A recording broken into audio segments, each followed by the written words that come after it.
रवि, आज तो ऑफिस से बहुत लेट हो गया। और बताओ, आज ऑफिस में क्या किया? कैसा दिन रहा तुम्हारा?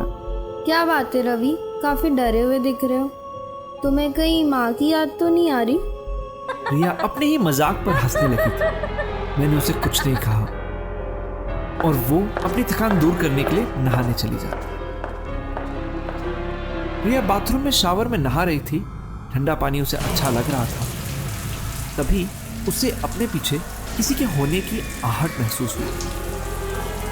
उसे पलटकर देखा तो था, लेकिन वहां कोई नहीं था। तभी अचानक शावर में गर्म पानी आने लग जाता है। रिया ने बंद करने की कोशिश करी, लेकिन नल बंद ही नहीं हो रहा था। हैरानी की बात थी कि गीजर भी बंद था। पानी लगातार गर्म हो रहा था। देखते ही देखते पानी इतना गर्म हो गया था कि रिया का शरीर उसमें जलने लग गया था। रिया ने जोर से चिल्लाया। शोर की आवाज जैसे ही मेरे कानों में पहुंची, मैंने दरवाजा तोड़ना शुरू कर दिया। रिया लगातार चीख रही थी। रिया, क्या हो रहा है? खोलो, गेट खोलो। जैसे ही दरवाजा टूटता है, धुआं पूरा कमरे में फैल गया था।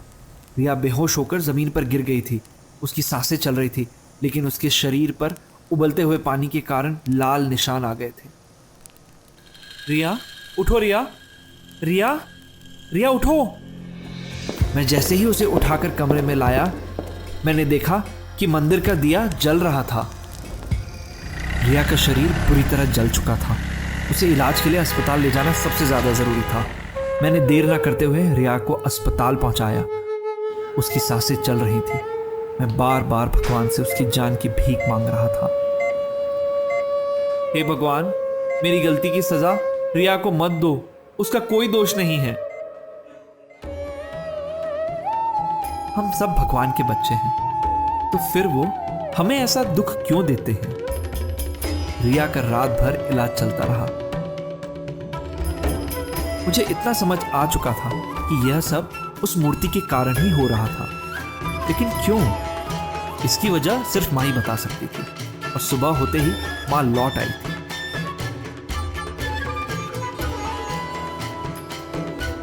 माँ सीधे अस्पताल आ गई थी। मैंने उन्हें सारी बात बताई। सारी बात सुनने के बाद उन्होंने गहरा विचार किया और कहा, अब हमें उस मूर्ति को घर से बाहर करना होगा। रिया की हालत सुबह तक ठीक हो चुकी थी, लेकिन उसे अस्पताल में ही छोड़कर हम दोनों घर आ गए थे। माँ ने घर में कदम रखते ही कह दिया था, रवि, बहादुरी से काम लेना। वह एक खंडित मूर्ति है। हमारा घर उसके वश में है।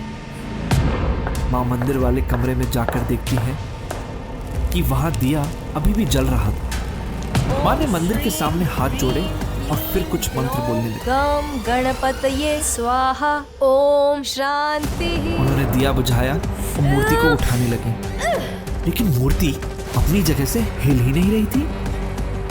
माँ ने अपनी पूरी ताकत लगाकर उसे उठाया, लेकिन फिर भी वह मूर्ति अपनी जगह से हिल ही नहीं रही थी।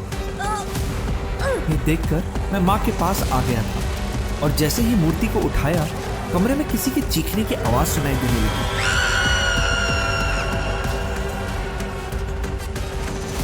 इसे जिस घाट से लाए थे उसे वहीं विसर्जित कर देते हैं। हम दोनों ने मिलकर मूर्ति को घर से बाहर किया और वापस उस घाट पर ले आए जहां से ये सब शुरू हुआ था। हम जैसे ही उस जगह पहुंचते हैं, वहां लहरें अभी भी बड़ी हुई थी। अचानक वो मूर्ति वहां आते ही हल्की हो चुकी थी। माँ उस मूर्ति को पानी के बीच में ले गई और उसे गहराई में हमेशा हमेशा के लिए विसर्जित कर दिया।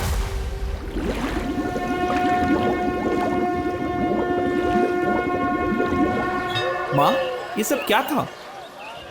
वह एक खंडित मूर्ति थी और खंडित मूर्ति की पूजा करना वर्जित होता है।